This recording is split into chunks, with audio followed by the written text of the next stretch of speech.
Kami sa Carriedo guys. Ayan. Santa Cruz ang ano, pero Carriedo Station. Kasi maraming kemi doon. Santa Cruz, Manila.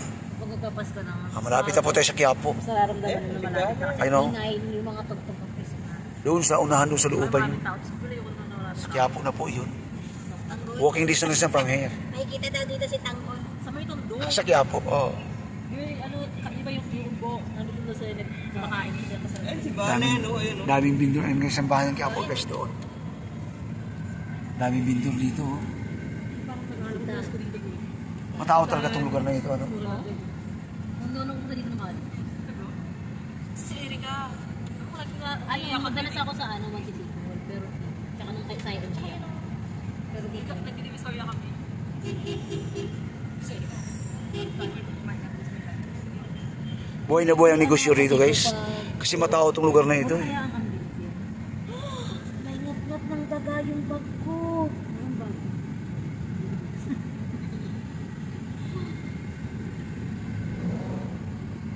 Ayun, mura dyan sa Urban Generation. Para oh my God. Para sa ano. It's a design, look. Ano ito yun? Ipakat. Eh di pinaganda pa ng daga yung ano, bag mo kasi may design.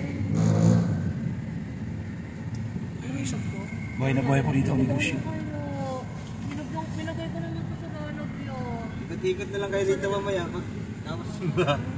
Oo. Kaya wala naman tayo sadya rito. Pero hindi naman umabot. Walang patanong si Utol eh kung anong gusto. Naka-standby lang daw yung kanyang sound system doon sa Cebu ngayon. Walang operation. Pinagay talaga yung dyan. Bakit di mo na lang nilahat? Santa Cruz po tayo guys. Santa Cruz po tayo. Santa Cruz, Manila.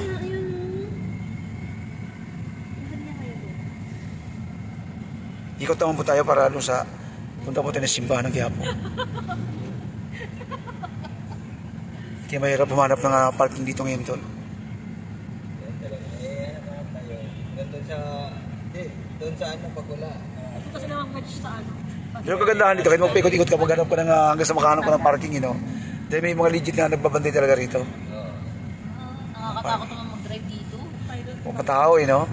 Kaya buhay na buhay ang negosyo dito na.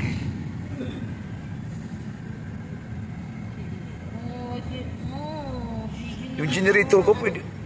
I-stack lang na matagal na i-stack doon sa kuha na gusto ko ipadala sa Cebu kaya yun. Para magamit nila doon. Hello? Ilalagay ko doon sa ano, Palmera. Ha? Sa slide. Ate, si Kuya ano daw ay 700 per day. Oo nga, magkano yung lupang ano. Si Bukay. Yung pintura na lang ang ano nyo. Hindi mo tayo na naman babakbak ng ano, kayo na mag-ibig tapos mag-ibig na lang. Hindi, ang pangit ng bakbak nyo eh. Ayun yung solar no? Oh, pero wag nang gagamitin yung dulo ng ano kasi yung bakbak niya sa taas, ang pangit. O, busa na lang yun ng pang ano, nung pang ganun. Yun yung sa'yo. O, pampaangat, yung pintura. Ano yun? Pagkatong ginawa nila? Kasi may mga bakas ng ano, nung dulo ng ano lang. Ganun. Ayun yung LED na ano. Tapos minamasilya. Alin? Ilaw. Minamasilya ba yun? Oo, masilihan niya yun, yung mga bako-bako roon. Yun nga, kaya wag nang ganun. Bili na lang tayo nung ano, nung nilalagay para magbakbak siya ng pusa. Yung ano, tawag noon, kalimutan ko. Parang Yung, lason. oo, pangit naman yun, ang tagal noon na. Lalo kung makapal ang pintura, hindi agad-agad napapaangat anak yun. Lalo kung, Isang mo isa-isa. hindi na, ano lang yun anak. Feeling ko, baka kanta lang kay Carl. Ano yun anak, minamasilyahan naman yun. Daming tao. Kain na kasi ako. Sabi nyo kasi sa binundot yung kakain. Rich. May nasakyan akong Grab before Fortune. Tapos, ayaw, putik.